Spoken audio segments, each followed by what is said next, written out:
How's it going, everybody? RazingHel here, and today we're going to be taking a look at a game called All Walls Must Fall. So I've been playing this for about 2.5 hours now, and I'm going to give you some of my first impressions, thoughts about it. So the game bills itself as a tech noir tactics game, and really that's a very apt description.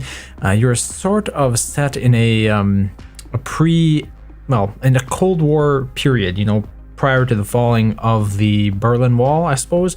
That's sort of what the wall represents here. Is, you know, East Germany and West Germany are separated from one another, and this is you're a time traveler that sort of goes back to that time. One thing that I should make note of is that I am not a historian of any sort. So when it comes to actual historical references, I probably will not get any of them that are included in this game. And in addition to that, the game itself is ahistorical to some extent, so it has an alternative timeline. So let's get started. This is the alpha build of the game, obviously, so there's a little bit of a disclaimer here. Let's just accept that, and we can jump right into the game. The game is built using the Unreal Engine. Here we are at the main campaign. So in terms of game engines, like the Unreal Engine and the Unity engine are two of the most popular, I guess you could say. It's kind of impressed me that it was built using Unreal, because not a whole lot of tactics games really have. Unreal seems to be more for first-person games. Like, developers generally use Unreal for first-person.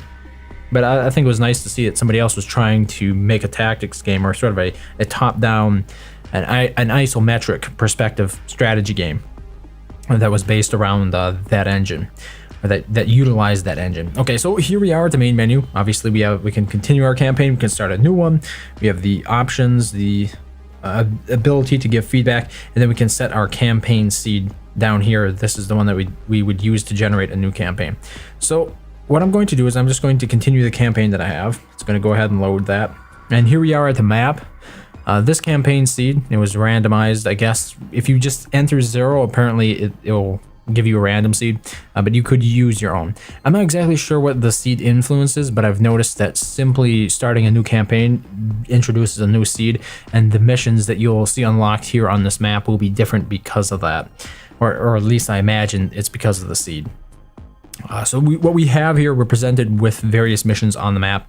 So if you click one of the missions, it gives you a little bit of an overview as to what your objective is.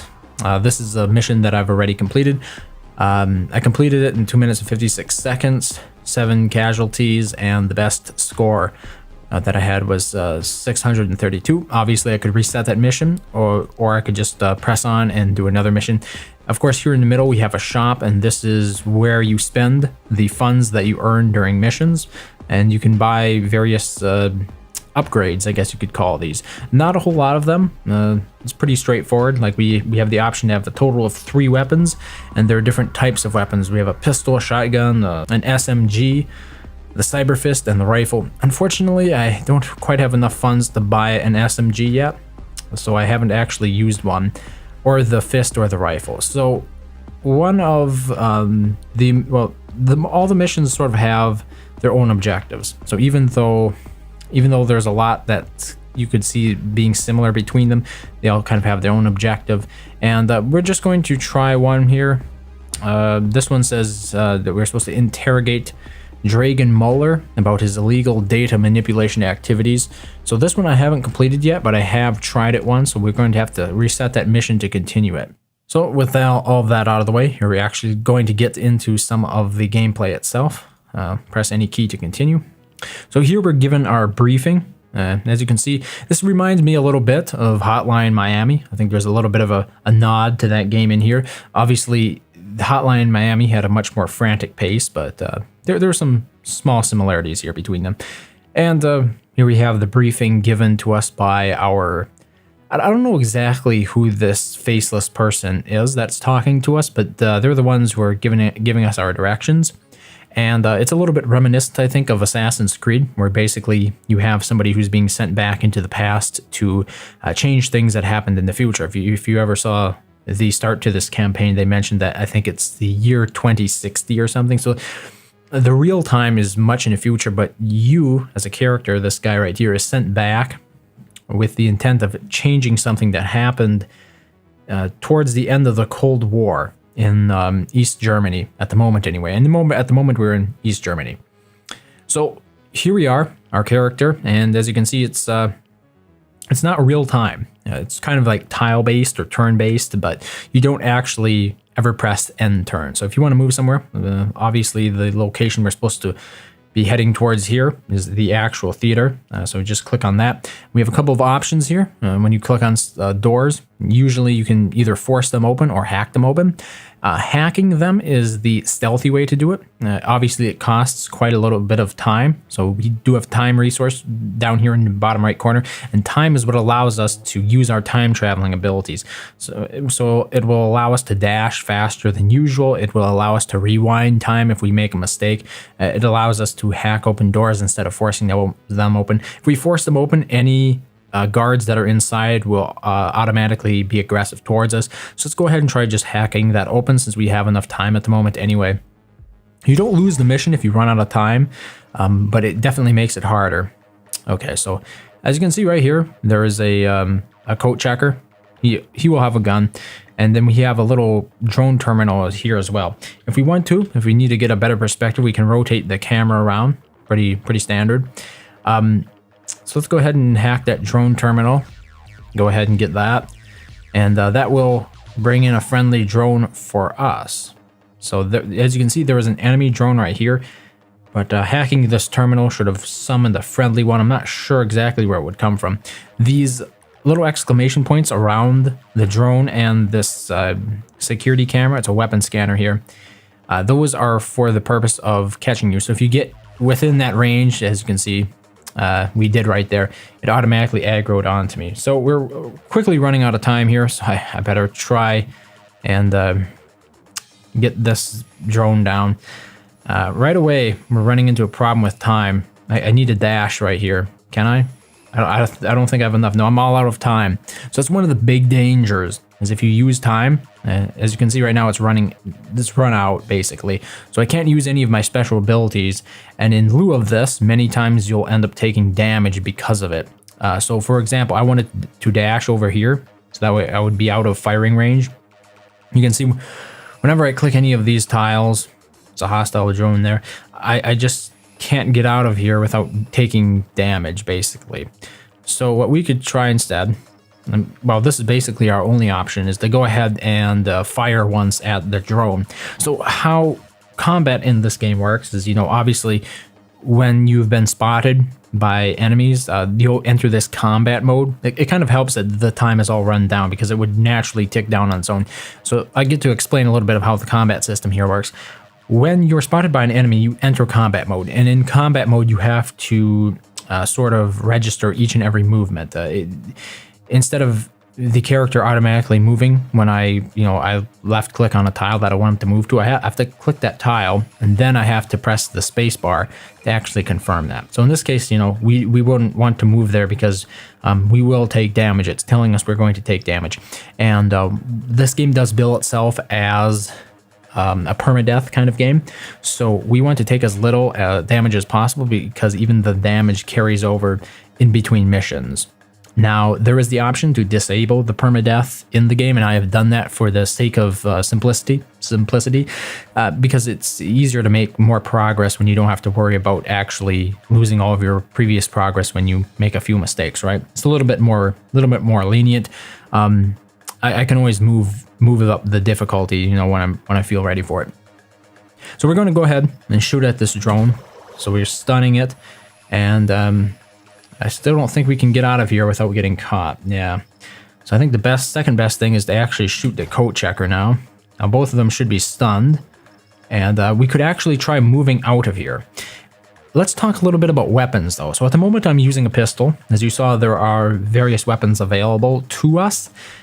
We have the pistol and the shotgun at the moment, and I have 2 pistols as a matter of fact. So you're allowed a total of 3 weapons. So that's the most you can bring with you for a mission, providing you have the proper upgrades. You start with a single pistol, and then you start with 1 weapon slot, and then you can buy additional weapon slots, and you can equip additional weapons in those weapon slots. If you buy yeah, every weapon slot you buy defaults to a pistol, but you can change that in the store, basically, that I showed you towards the beginning.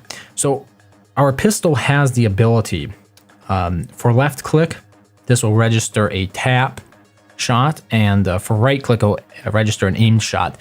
And these shots have different attributes. So if we take a look here at this again, if we go ahead and look for this, it says that confirm tap on the hostile drone. A tap shot will do 0.5 damage and it will do 3 stun, whereas an aimed shot will do 2 damage and 1 stun. So you do quite a bit more damage with an aimed shot, and you do a little bit less stunning. So I'm going to try this. That's an aimed shot right there. Let's do another aimed shot. Drone is down. Let's get this guy with another tap shot to stun him. Aim shot, and okay, we're finished with that. And here's the replay of it.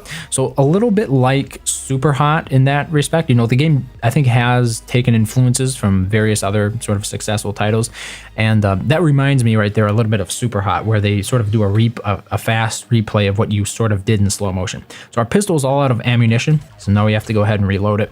And you simply do that by pressing R. And right there is our hacked drone, who should be helping us. So yeah, we've kind of been, well, the enemy has been alerted to our presence here. And basically we're in like a nightclub kind of environment. And that is like one small complaint that I have, is that the game doesn't seem to have any other environments. So, you know, it's not a bad environment. It has plenty of variety, given the fact that it's supposed to be like this nightclub kind of thing, but I think it would be nice to actually see some different ones from time to time, you know, some different environments. And so far it's always been the nightclub for me. And I've completed a few missions. I would say about 5, and then I've also tried about 3 others, and I haven't seen any variety in terms of the locations. It's always basically been this kind of setup. So here we actually found Dragon Muller already, so let's go ahead and talk to him. He's not automatically aggressive with us, and these are the dialogue. I'm not exactly sure what you'd call them, but like in many RPGs, you have the ability to select from different responses, and what you select will affect their attitude. Now, me personally, I have expressed my disliking of these kind of features in the past in more strategically oriented games, because what they come down to a lot of the time is just random luck.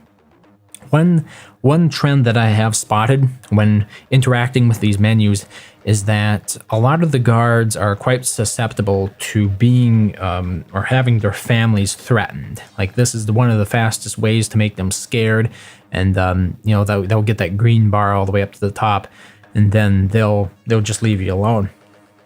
But in terms of the other characters, there's really never a hint as to what they might be looking for.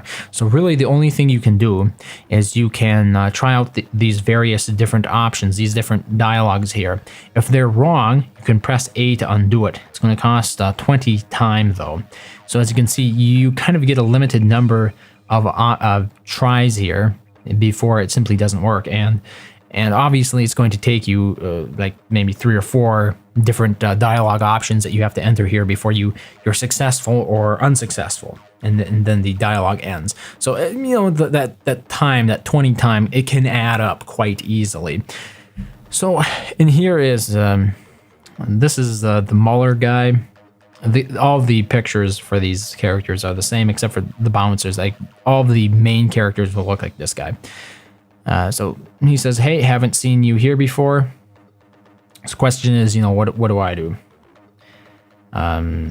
Sorry, dude. Hold it right there. I've seen you. You're hard to miss or forget. Let's see what that does. Well, that scares him a little bit. I've got something else on my mind. Can't blame a guy for trying to get out there a little bit.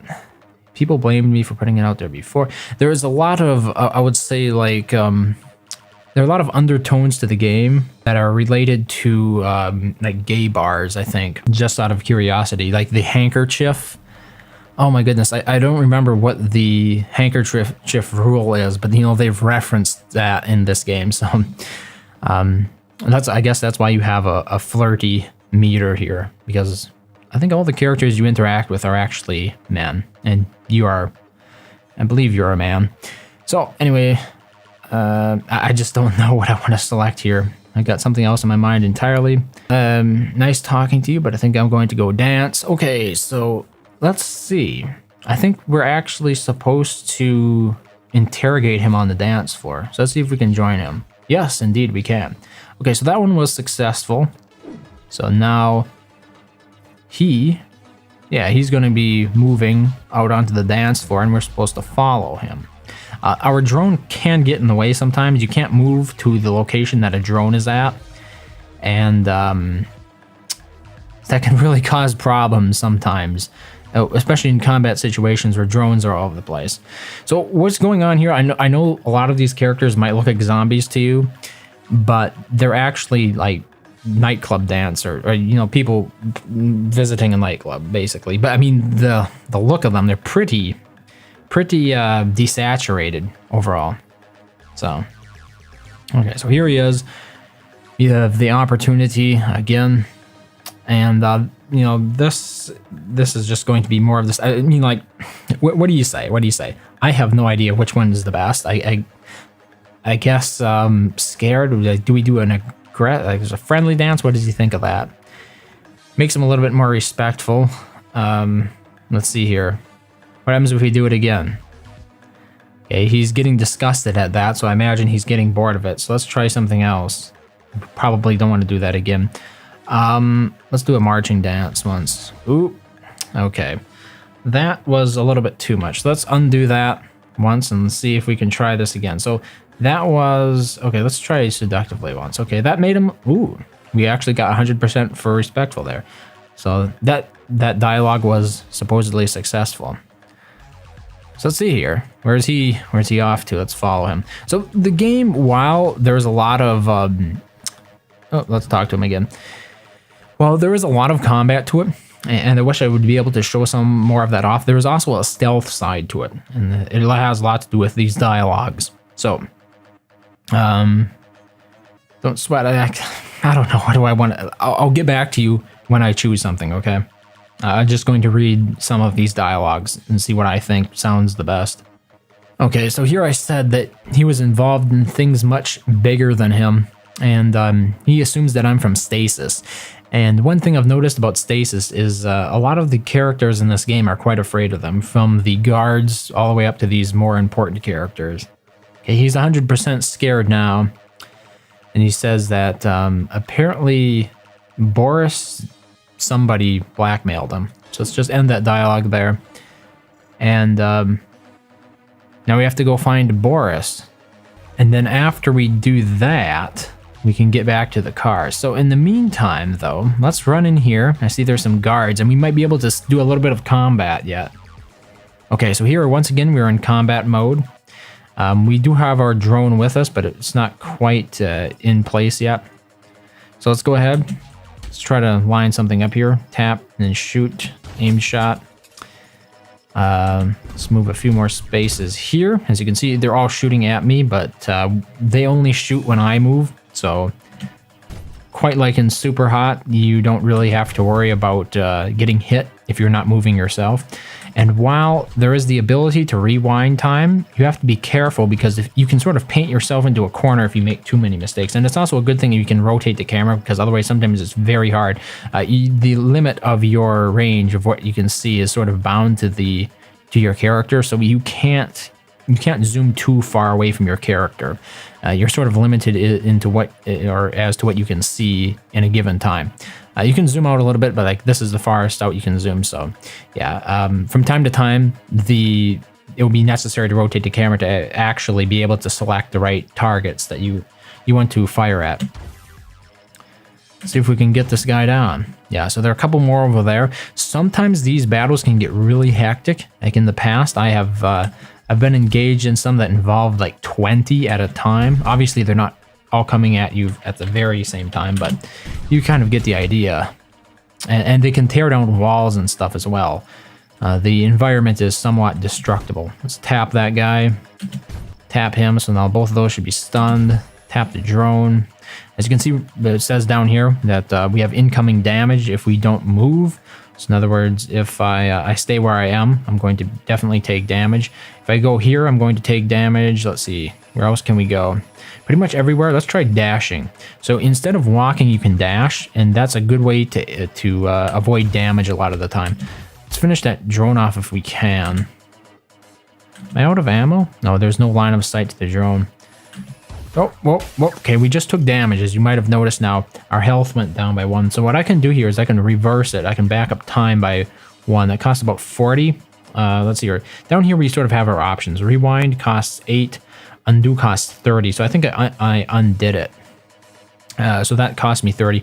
It's important to keep an eye on this, because sometimes it can crop up pretty fast that you're actually going to be shot at. And you just sort of, you don't notice it until you actually press spacebar, because you think it's good and it's actually not. So now that we're out of ammo with the pistol, I can go ahead and switch to my other pistol and I can continue firing, so that way I don't need to reload. But we're going to be taking damage here pretty soon, so I think we'll dash off to the side here. This is a hostile drone, by the way, so I should shoot that. Apparently they shot down my friendly drone. It's right over there. And at the time, I guess I thought it was the hostile one that went down, but it didn't. It was mine. Okay, so there we go. And now they'll do a replay of everything. They sort of rewind it, and in much faster motion, a much faster playback speed, we kind of get to see all of the actions and, you know, the gunplay that went down. It was a lot slower before, but, you know, now you get to see it sped up. So I'm not exactly sure. We're supposed to be finding this Boris guy now. Let's go ahead and reload these weapons, though. It looks like, yeah, there have been some enemy agents warped in. So you press R to reload your weapons again. But more enemy agents have been warped in. And basically what that means is that it's a little bit like the Matrix, I guess you could say, in that way. But when the enemy agents come in, you might have to fight them. So you kind of want to speed along. You don't want to waste too much time, because all agents, they can really start adding up after a while. And if you don't eliminate them immediately, they can sort of pile up. And by that time, you probably won't be able to do anything about it. Let's go ahead and force this door open. We want to see a little bit more gunplay. Yeah, but you can, I guess what the point is that I'm getting at is you can be easily overwhelmed if you let the agents pile up too much. So it looks like we have one agent here. Let's stun him. See if we can finish him off like that. Yeah, just one. So that was pretty simple. But if I had hacked that door, I wouldn't have had to shoot at him right away. There would have been the option, I would have been given the option to actually talk to him instead. Let's open up this door. Maybe Boris is somewhere in here. The doors that have the red lights above them are the doors that are locked. So let's go ahead and kick this door open as well. See what's in there. Oh, we have a lot of agents here. This could be the end of us, right? So here, let's take the shotgun. I don't really like the shotgun. It seems to be pretty weak, but yeah. I'm in range. I'm gonna get shot if I don't move. Let's shoot at this guy. Apparently that was close enough to actually take him out. What do we have here? So there's a drone terminal there, and the guy is standing behind it, which makes him a little bit hard to access. So that's why rotating the camera can come in useful in those situations. But we actually need to get out of the way. It's a little bit difficult sometimes to actually tell whether or not an enemy has line of sight, but it's usually not that big of an issue. Because they'll tell you if you're about to take damage. So, you know, if you're conscious about that, you can get out of the way, usually. Oh, I just took more damage, I think. Did I? I'm not sure. Well, we don't actually lose unless we lose all of our health, so you can take some damage. That is one aspect of the game that I think they should rework, perhaps, is that at the moment, their health doesn't play nearly a large enough role to actually sort of justify the shield. So you might have noticed these shields around my character, like when I'm next to a wall and stuff. It basically tells you the different levels of cover that you have. And my problem with it is that since you never want to take damage, basically, like the shields are never that big of a deal, because if you take damage, whether or not you took a lot of damage or a little damage, you're going to want to actually just rewind that if you can, or completely avoid it. So the shields don't, or cover doesn't play as big of a role as I would have liked, I guess. The other side knows, yeah, they've sent more reinforcements. Ouch. I guess this is one of those doors that I probably should have hacked into. As you can see, there are a lot of enemy agents in here. And you can play it out with guns, or maybe you can sweet talk your way in with hacking. And that's a lot of what the game is about. We're all out with our pistol. Let's switch to the other pistol. See if I can get a couple more shots off here. Yep. Let's undo that one. And get out of the way here. And reload both of the pistols. The shotgun itself needs to be reloaded basically bullet by bullet, or shell by shell. Okay, so here we go with the replay. There was quite a few enemies, and this is kind of what I mean with the replays. They can get pretty spectacular at a certain point, because once you have enough enemies that you're dealing with, the replay is, it takes a little bit of time to watch it back, and you can actually sort of enjoy the playback of it, I guess. I don't think it has nearly the same cool factor that Super Hot did, but that's kind of what you have to deal with when you're looking at it more so from an isometric perspective. You're not actually doing any really cool gunplay or anything like that. But one other thing that I should probably mention that I kind of noticed is that there were a couple of missions that I couldn't get through because I think there was a bug in the game. One of them involved me trying to hack a computer terminal, and I couldn't do it. It just wouldn't show the prompt to hack it. I could tell it was the computer terminal that was meant to be hacked because it looked exactly like the other two that I had previously hacked. And, I had the icon on it for hacking it and everything, but the prompt never showed up. And I hadn't hacked that one before, to the best of my knowledge. Maybe I had. Maybe I was just misremembering that. Yeah, but there was that bug, and then there was another bug that I ran into. Like, I was supposed to talk to a guy, but I couldn't find a path to him. So the game is an alpha, and obviously that means that there are going to be problems, and those were just a couple of the ones that I kind of ran into that I wasn't able to resolve. But at the moment, yeah, we're closing in on 30 minutes. I haven't completed. I don't know exactly where I'm supposed to go. Kind of got lost in this building because we've been monkeying around in it for about 30 minutes now. And it is a fairly big building, and they change, it's not going to be the same twice ever. Okay, here we go. This looks a little bit more promising. No, that's probably where I came from. What's in this room? I don't think we've ever been in there. You can run, by the way. Like, my character right now is walking, but running takes additional time, so you'll notice that you get additional time from revealing rooms. Oh, I am supposed to get back to the car now, apparently. Okay, I guess our mission here is done, so let's go ahead and get back to the car. Yeah, I kind of overlooked that, but yeah. You'll see there are some agents standing outside, so we're probably going to have to shoot it out with them. Come on. Yep, they're not going to be too friendly towards us. Maybe we can let our drones deal with that. I'll just try to stay out of the way here. And see if the drones can battle it out. There's quite a few of them out there, so I have high hopes for them. Yeah. Okay. Seems like the drones have done their job. And let's get in the getaway car.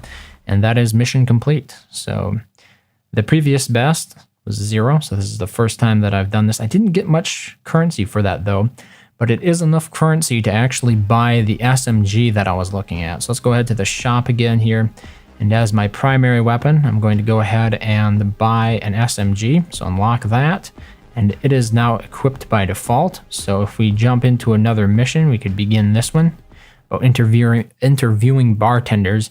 And when we begin it, we should start out with the SMG in our inventory. Yeah, right there you can see it. 12 bullets. 12 bullets for the SMG. So I'm just going to try to get myself in a little bit of trouble here. I don't know.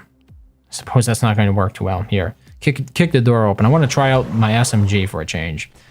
Okay, full auto. We have a couple of options here. We can do a burst or we can do full auto. I'm just curious. I'm going to try out each. What does burst do? It says 1.5 damage and 9 stun. Wow. Versus 3 damage and 36 stun. That is pretty significant compared to the pistol and the shotgun. Does the damage change that much? No. 3 damage, yeah. It doesn't change much with range, okay. So it uses 3 bullets at a time with the burst. And let's get out of the way here a second. Let's try full auto once. I'm interested to see. So it does it, I think it plays until I'm about to take damage, or it shoots until I'm about to take damage. So that, we're just going to call it quits there, I think. We're just going to quit to the campaign map then. But that is a lot of what All Walls Must Fall. It's an interesting strategy game, or tactics strategy kind of game. And really have no complaints about it, except for the fact that there were a couple of bugs in it. And I think changing up the scenery would probably be a welcome addition. But got some influences from other games. If you liked them, you might be interested in this one as well. Obviously, I'm nowhere near finishing a campaign. As you can see, like there's the entirety of West Germany yet. And maybe I completed half of East Germany, and that was without permadeath enabled. So as you might imagine, it would take me quite a bit of time to actually finish this all with permadeath enabled, because you have to be very meticulous about how you approach any situation under those circumstances, because like even a dialogue could go sour and then prove fatal, right? It's not just when you're involved in gun battles, right? So yeah, anyway, that is All Walls Must Fall. It's currently in alpha. I believe you can get it on Steam Early Access. So thank you very much for watching, as always, and I hope to see you next time.